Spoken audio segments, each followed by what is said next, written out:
В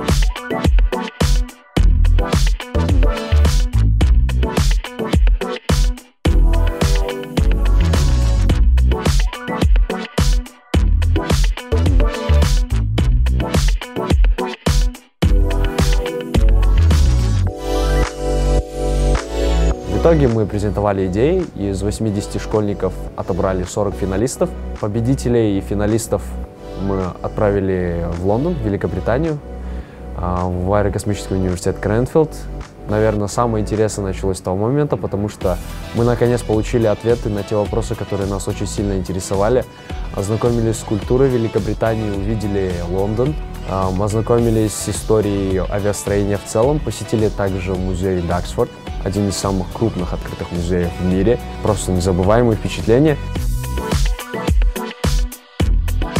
Мы реализовывали проект по созданию нового лайнера, который мог бы немного изменить сферу авиа. Сейчас он находится на коммерческой реализации в Америке, в авиакомпании Boeing. Мы полностью изменили строение, физическое и дизайнерское оформление самолета, полностью поменяли двигатель, внутреннее строение самолета, также рассчитали новые сиденья для различного рода пассажиров, для пассажиров с избыточным весом, для пассажиров с проблемами в суставах. То есть полностью просчитали все, чтобы это было комфортно, это было эргономично, это было красиво. Я считаю, с поставленной задачей мы справились. Всем привет, меня зовут Евгений, сегодня я в офисе авиакомпании Air Astana.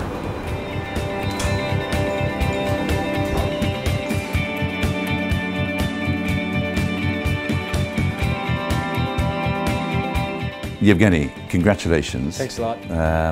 We're delighted that we were able to send you to Cranfield and that you've come out with the project, which has been accepted by Boeing. It's a tremendous honour for us. Thanks a lot. Great achievement by you. You've had the chance to meet the President of the country, which is a wonderful thing.